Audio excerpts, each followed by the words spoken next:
வீட்டில் சமைக்கிற சோறும் தெரியாது, நாட்டில் நடக்கிற அரசியலும் தெரியாதுன்னு தெரிஞ்சுக்கிட்டு இருந்த பல்லாயிரக்கணக்கான இளைஞர்களை அரசியல் பக்கம் திருப்புனது விஜய் தான். அதில் ஒன்றும் மாற்று கருத்தே கிடையாது.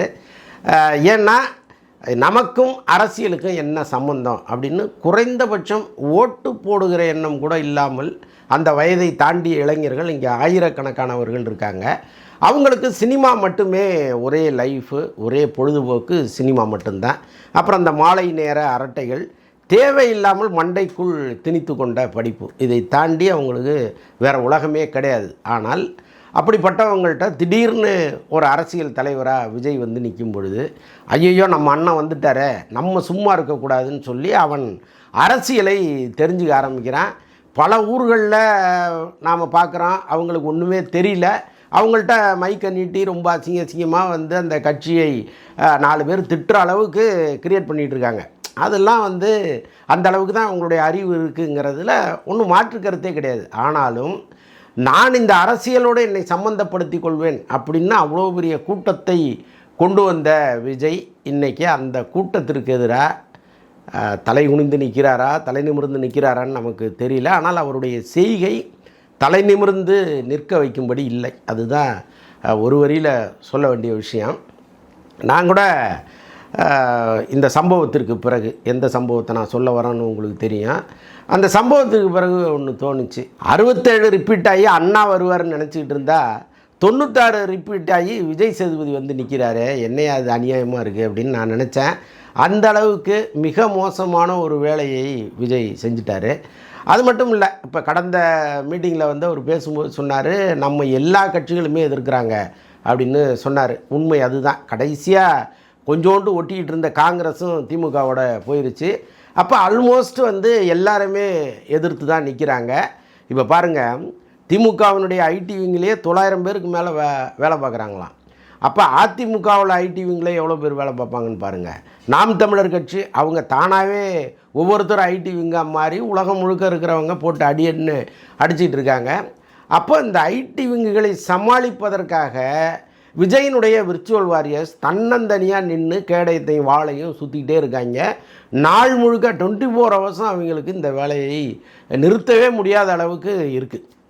அப்போ நாலாபுரமும் நடக்கிற தாக்குதல்களை சமாளிக்க முடியாமல் போராடுகிற அந்த இளைஞர்களை விஜயும் ஒரு அம்பு கொண்டு எரிஞ்சாருன்னா அவங்க என்ன பண்ணுவாங்க? இப்போ ஆக்சுவலாக இவ்வளோ பேர் என்னை எதிர்க்கிறாங்க, தாவேக்காவை எதிர்க்கிறாங்க அப்படின்னு சொன்ன விஜய் தன்னுடைய கட்சிக்கு தானே ஒரு எதிரியாக வந்து நிற்பார் அப்படின்னு யாருமே எதிர்பார்த்துருக்க மாட்டாங்க. கடந்த சில வாரங்களுக்கு முன்னாடி சங்கீதா ஒரு வழக்கறிஞர் நோட்டீஸை வந்து வெளியிட்டிருந்தாங்க. அது அவங்க வெளியிட்டாங்களா அல்லது வந்து ஏதாவது சதியின் காரணமாக தானாக வெளியாச்சான்னு தெரியல. ஆக மொத்தம் சங்கீதாவினுடைய நாலேஜ் இல்லாமல் அது வெளியில் வந்திருப்பதற்கு வாய்ப்பே கிடையாது. அது வந்த பிறகு தாவேக்காவில் இருந்த அல்லது தாவேக்காவுக்கு ஏதோ ஒரு வகையில் ஆதரவு தெரிவிக்கணும்னு நினைத்த ஒரு 30-40 வயது பெண்களுடைய பார்வையே டோட்டலாக மாறி போச்சு. எப்போவுமே கணவனே கண்கண்ட தெய்வம் அப்படின்னு வாழ்கிற பூமி தான் நம்மளுது. கணவன் வந்து ரொம்ப கேவலமானவனாக இருப்பான், அருவருப்பானவனாக இருப்பான், தினந்தோறும் குடிச்சிட்டு வந்து மிதிப்பான். ஆனாலும் அவங்க பொறுத்துக்கிட்டே இருப்பாங்க. ஆனால் அவன் இன்னொருவரோடு தொடர்பு வச்சுருக்கிறான் அப்படின்னா தூக்கி போட்டு மிதின்னு மிதிப்பாங்க. இதுதான் நம்ம பெண்களுடைய வழக்கம். ஸோ அப்படி இருக்கும்போது சங்கீதாவின் பக்கம்தான் நாம் எல்லாருமே நிற்கணும், பாதிக்கப்பட்டவர் சங்கீதா தான் அப்படிங்கிற ஒரு முடிவை அவங்க எடுத்தாங்க. அந்த நடிகையின் மீது கடும் கோபம் எல்லாருக்குமே இருந்துச்சு. அதாவது தாவேக்காவில் இருக்கிற இந்த சின்னஞ்சிறுசுங்க, அவங்களுக்கு வந்து பெரிய உலக ஞானம் இல்லாதவர்கள், அனுபவ அறிவு இல்லாதவர்கள் வேணால் அவர் வச்சுக்கலையா இவர் வச்சுக்கலையான்னு கேள்வி கேட்கலாம். அங்கெல்லாம் எந்த எதிர்ப்புமே வரல. யாருடைய மனைவியும் வந்து எதிர்க்கலை. எம்ஜிஆருடைய மனைவி ஜானகி அம்மாள் வந்து ஜெயலலிதாவுக்கும் எம்ஜிஆருக்கும் தொடர்பு இருக்குது அப்படின்னு சொல்லும் பொழுது அவங்க வெளியில் வந்து பஞ்சாயத்தை கூட்டல, அது தானாகவே சரியாயிடும்னு நினச்சிட்டு இருந்தாங்க. எம்ஜிஆர் இறந்த பிறகு அவருடைய இறுதி ஊர்வலத்தில் ஜெயலலிதா அம்மாவை எட்டி உதைச்சாங்க. அதெல்லாம் வந்து கண்கூடா நிகழ்ந்த நிகழ்வு. எதற்காகன்னா எம்ஜிஆருடைய இறுதி காலம் வரைக்கும் அவங்க பொறுமையாக இருந்தாங்க. அதே மாதிரி தான் கலைஞரும் 2 மனைவியை கட்டியிருக்கிறாரு அப்படின்னு இப்போ இன்றைக்கி தாவேக்காவை சேர்ந்தவர்கள் பல பேர் குற்றம் சுமத்துறாங்க. ஆனால் யாரும் யார் மீதும் பொதுவெளியில் பிரச்சனையை கொண்டு வரல. அவரே வந்து கல்யாணம் பண்ணிக்கிட்டாரு, அதை ஆத்தன்டிக்காக வீட்டில் கொண்டு போய் சொல்லிட்டாரு. இவங்களுக்கு ஒரு ஃபேமிலி, அவங்களுக்கு ஒரு ஃபேமிலின்னு அவர் வாழ்ந்தார். ஸோ அதனால் அரசியல் உலகத்தில் பல பேருக்கு இன்னொரு வாழ்க்கை இருக்குது, அது வந்து அப்படியே தான் இருக்கும், அது வந்து பொது வெளிக்கு வராது. ஆனால் இன்றைக்கி வந்து ஒரு திருமணமாகாத பெண் குழந்தையை வச்சுருக்கிறார் அவர். ஒரு தந்தையாக தன்னுடைய கடமை அந்த பிள்ளைக்கு ஒரு கல்யாணம் பண்ணணும் அப்படிங்கிறது தான். இன்றைக்கி மாடர்ன் வேர்ல்டில் அவங்க வாழலாம், அது எனக்கு திருமணமே வேணான்னு கூட அந்த பெண் ஒரு முடிவு எடுக்கலாம், அதெல்லாம் வேறு. ஆனால் ஒரு குடும்ப அமைப்பு அப்படிங்கும்பொழுது ஒரு தகப்பனுடைய ஸ்தானம் என்ன? மனைவி பிடிக்கல, மகன் பிடிக்கல, அந்த குடும்பமே பிடிக்கலன்னு ஒதுங்கி போனால் கூட தன் மகளுக்கான திருமணத்தை நாம் செஞ்சு வைக்கணும் அப்படிங்கிறது தான் ஒரு தகப்பனின் கடமை. ஒருவேளை தகப்பன் இல்லாத குடும்பங்களில் நீங்கள் அண்ணன் பார்த்திங்கன்னா தன்னுடைய தங்கைக்கு அப்படியே உயிரை கொடுத்து ஒரு கல்யாணம் பண்ணி வச்சுட்டு தான் அவன் கல்யாணம் பண்ணிப்பான். ஸோ அப்படியெல்லாம் வந்து இங்கே நம்முடைய குடும்ப அமைப்பு இருக்குது. இது ரொம்ப கிரிஞ்சானது, இது வந்து ஒரு கலாச்சாரத்தை சொல்கிறோங்கிறதுனால பழமையை பேசுகிறோம் அப்படின்லாம் யாரும் இங்கே பேசவே முடியாது. அதுதான் நம்முடைய வேர். அதை வந்து தூக்கி எறிஞ்சிட்டு நம்ம ஒரு மாடர்ன் லைஃப்னு வாழறோம்னு நினச்சி இந்த அடிப்படையான அஸ்திவாரத்தை ஆட்டி விட்டுற முடியாது. ஸோ அதனால் அந்த பொறுப்பு கூட அவருக்கு இல்லைங்கிறது தான் இப்போ நம்ம சொல்ல வர்றது. அப்போ பெண்கள் பாதுகாப்பு இன்றைக்கி மகளிர் மாநாடு ஒன்று நடத்துகிறாங்க. அவங்க அங்கே என்ன பேச முடியும் உங்களால்? இப்படி ஒரு கரையை பின்னால் வச்சுக்கிட்டு நீங்கள் அங்கே போய் என்ன பேசிட முடியும்? இப்போ இந்த சம்பவத்திற்கு பிறகு ஒரு பெரிய மாற்றம் நிகழ்ந்திருக்கு. இப்போ இதுவரைக்கும் மற்ற ஐடி விங்குகள் மாஞ்சு வேலை பார்த்ததை தாவேக்காவினுடைய ஐடி விங்கே பார்க்க ஆரம்பிச்சிருச்சு. அவங்களாம் வந்து அண்ணா என்னண்ணா பண்ணிகிட்ருக்க, நீ எங்கிட்ட இருக்கிற பதட்டம் கூட உங்ககிட்ட இல்லையண்ணா, உனக்காக நாங்கள் எவ்வளோ கடந்து சாகிறோம், உனக்கு அதெல்லாம் தெரியுதா தெரியலான்லாம் கதற ஆரம்பிச்சிருக்காங்க. அப்போ இதற்கெல்லாம் பதில் சொல்லணும். யாரோ ஒரு தேர்ட் பர்சன் கேட்குற கேள்விகளுக்கு நீங்கள் பதில் சொல்ல வேண்டிய அவசியம் இல்லை, ஒரு எதிர்கட்சிக்காரன் கேட்குற கேள்விக்கு நீங்கள் பதில் சொல்ல வேண்டிய அவசியம் இல்லை. ஆனால் உங்கள் கட்சியை சேர்ந்த உங்களுக்காக உழைத்த அவன் ஒரு கேள்வி கேட்குறான், அதுக்கு நீங்கள் பதில் சொல்லித்தான் ஆகணும். அப்போ நான் இப்படி தான் இருப்பேன் அப்படிங்கிற அந்த ஆணவம் இருக்குல்ல, அது இராணுவத்தில் பல பேர் செத்துருக்கலாம், ஆனால் ஆணவத்தில் செத்தவன் தான் அதிகம்னு ஒரு டைலாக் ஒன்று வரும். அது வந்து நமக்கு தேவையே கிடையாது. உங்கள் மீது ஒரு பெரிய மரியாதையும் அன்பும் இருக்குது. இப்போ பாருங்கள், இப்போ திரிஷா மீது தான் பல பேர் குற்றச்சாட்டுறாங்க. இப்போ இவ்வளவுக்கு பிறகு வந்து அந்த நடிகைன்னு பேசுகிறதுல துளி கூட அர்த்தம் கிடையாது. இப்போ கூட எப்படி முட்டு கொடுக்குறாங்கன்னா, அவங்க 2 பேர் நண்பர்கள், 2 நண்பர்கள் சேர்ந்து ஒரு திருமணத்துக்கு வர்றது வந்து தப்பா அப்படின்னு கேட்குறாங்க. சங்கீதா சொன்னதே அவங்கள தாண்டா அப்படின்னு யார்கிட்ட போய் சொல்கிறது? அப்போ கட்டாயமாக இன்னும் சில தினங்களிலோ அல்லது தேர்தல் நெருங்கும் பொழுதோ சங்கீதா வந்து பொதுவெளிக்கு வந்து ஒரு பேட்டியை கொடுப்பதற்கெல்லாம் வாய்ப்புகள் இருக்குது. ஒரு இன்டர்நேஷ்னல் மீடியா வந்து தொடர்ந்து அவங்கள அணுகி கொண்டிருப்பதாக எனக்கு தகவல் வருது. ஆக்சுவலாக அவங்களுக்கு பேட்டி கொடுப்பதில் விருப்பம் இல்லை, ஆனால் ஒரு ஆங்கில ஊடகம் டெல்லியிலேருந்து தொடர்ந்து அவங்கள பேச வைப்பதற்கான முயற்சியில் ஈடுபட்டு இருக்காங்க. இன்னொரு புறம் வந்து ஜேசன் சஞ்சய் அப்பா மீது கடும் கோபத்தில் இருக்கார். அவர் வந்து வெளிப்படையாக உட்காந்து ஒரு ப்ரெஸ் மீட்டு சென்னையில் வைக்கத்தான் போகிறாரு. இது நடக்கத்தான் போகுது. அன்னைக்கு வந்து பல விஷயங்களே அவர் வெளிப்படுத்த போகிறாரு. இன்றைக்கி நாம் ஒரு நடிகைன்னு சொல்கிறவங்கள தான் அன்றைக்கி டேரிங்காக அவர் சொல்ல போகிறார். அதனால் நம்ம வந்து வெளிப்படையாக கூட பேசிடலாம். இப்போ அந்த நடிகைக்கு ஒரு பொறுப்பு இருக்கா இல்லையா? 38 வயசு ஆயிடுச்சு அவங்களுக்கு, 38-40 வயசு ஆயிடுச்சுன்னு வச்சுக்கோங்களேன்.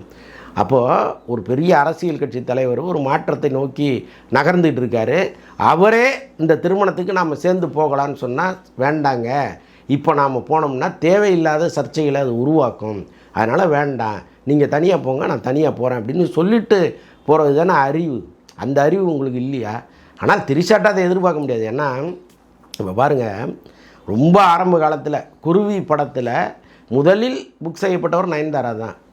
நயன்தாரா போட்டு போஸ்டர் டிசைன்லாம் ரெடி ஆகிடுச்சு. மறுநாள் வந்து எல்லா இடத்துலையும் ஒட்டி ஆகணும். பூஜை போடுற அன்னைக்கு முதல் நாள் திரிஷா போய் உதயநிதிட்ட அவ்வளோ பெரிய அழுத்தம் கொடுக்குறாங்க. நான் தான் இந்த படத்தில் நடிப்பேன், நயன்தாராவை படத்துலேருந்து தூக்குங்க அப்படின்னு அவ்வளோ பெரிய அழுத்தம் கொடுத்து நயன்தாராவை அந்த படத்திலிருந்து வெளியேற்றிட்டு உள்ளே வந்தவங்க திரிஷா. அப்போது தனக்கு என்ன வேணும்னு நினச்சிட்டாங்களோ அதை அடையாமல் ஓயவே மாட்டாங்க அவங்கங்கிறது தான் ஒரு அடிப்படையான குணம். அப்போ இந்த குணம் எதையுமே எதிர்பார்க்காது. இப்போ நம்ம போன்ற ஒரு நடிகை தானே நயன்தாரா, இப்போ அவங்களுடைய வாய்ப்பை நம்ம தட்டி பறிக்கிறோமே, அது நியாயம் இருக்காங்கிற ஒரு அடிப்படை புரிதல் கூட இல்லாமல் ஒருத்தர் அங்கேருந்து நீக்கிட்டு அந்த இடத்தை பிடிக்கிற அந்த எண்ணம் ஒருவருக்கு இருக்குன்னா அவங்க சினிமாவில் மட்டுமில்லை அரசியலில் எந்த எல்லைக்கும் போவாங்கங்கிறது தான் உண்மை. அப்போது அவங்கள்ட்டேருந்து நம்ம இதை எதிர்பார்த்துருக்க முடியாது.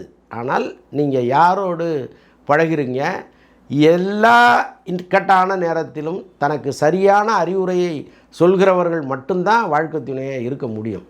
இன்னும் மேலும் அதை புறையோட வச்சு புண்ணாக்கி சமுதாயத்தில் தனக்கு இருந்த மரியாதையை முற்றிலும் காலி பண்ணுகிற ஒரு பெண்மணி எப்படி நமக்கு சரியானவராக இருக்க முடியும்? இதெல்லாம் அவர் யோசிக்கணும். அவர் யோசிப்பாரான்னு தெரியாது. காதல் கண்ணை மறைக்கும் அப்படிம்பாங்க. காதல் ஒரு கட்சியவே மறைச்சிக்கிட்டு இருக்குது. அதுதான் இதன் மூலம் நம்ம தெரிஞ்சுக்க வேண்டியது. ஆனாலும் விஜய் வந்து அந்த கான்ஃபிடண்ட்டாக அந்த தேர்தலை அவர் எதிர்கொள்வார்னு நான் நம்புகிறேன். இன்னொன்று, இப்போ எஸ்ஓபி வந்துடுச்சு, அதனால் என்னால் பொதுமக்களை பார்க்க முடியல, 15 நாளைக்கு ஒரு முறை மீட்டிங் போட்டு பார்க்குறேன் அப்படின்லாம் அவர் சொல்கிறாரு. அது கூட நம்மளால் ஏற்றுக்கவே முடியல. இப்போ ஒரு கட்சி கொஞ்சம் கீழே வந்துருச்சு. இப்போ கட்டாயமாக நீங்கள் வந்து அதெல்லாம் இல்லை, ஓட்டு வங்கி ஏறிடுச்சு அப்படி இப்படிலாம் சொன்னால் அதெல்லாம் பம்மாத்து, அதெல்லாம் புத்தூர் கட்டு, அதை நம்பவே முடியாது. இது வந்து வேறு, இது யதார்த்தம். இதுதான், இதை நீங்கள் புரிஞ்சுக்கணும். மக்கள், குறிப்பாக பெண்கள் பயங்கர அவர்ஷனில் இருக்காங்க. இந்த சம்பவத்திற்கு பிறகு பயங்கர அவர்ஷனில் இருக்காங்க. அப்போ இதை வந்து சரி பண்ணணும்னா நீங்கள் அடிக்கடி முகத்தை காட்டணும். இப்போவும் நீங்கள் வந்து போய் பதுங்கு குழியில் பதுங்கிட்டு 15 நாளைக்கு ஒரு தடவை வர்றேன்னா கட்சி வந்து தேராது. இப்போவே வந்து எதிர்க்கட்சிகள் ரொம்ப ஸ்ட்ராங்காகி போச்சு. தேர்தல் நேரத்தில் பணத்தை அள்ளி விடுவாங்க.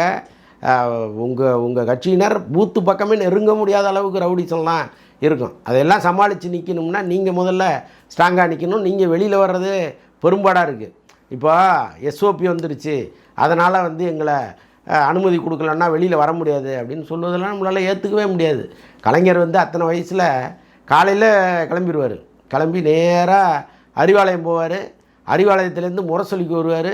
முரசொலியிலேருந்து கோபாலபுரம் போவார். கோபாலபுரத்துலேருந்து ஆழ்வார்பேட்டை போவார். மக்கள் கண்ணில் பட்டுக்கிட்டே இருப்பார். மீடியாக்கள் கண்ணில் பட்டுக்கிட்டே இருப்பார். அவர் மீட்டிங் போட்டெல்லாம் பேசணுங்கிற அவசியம் கிடையாது. இது வந்து தேவை. ஒரு அரசியல் கட்சி தலைவருக்கு இது தேவை. இந்த அமாவாசை பௌர்ணமி மாதிரி மாதத்துக்கு 15 நாளைக்கு ஒரு தடவை தான் நான் வருவேன்னு சொல்கிறதுக்கு நம்ம அரசியலுக்கே வந்துருக்கக்கூடாது. தெரியாதனமாக வந்துட்டோம். வந்த வேலையை சரியாக செய்யணும். அது வெற்றியோ தோல்வியோ வந்த வேலையை சரியாக செய்யணும்.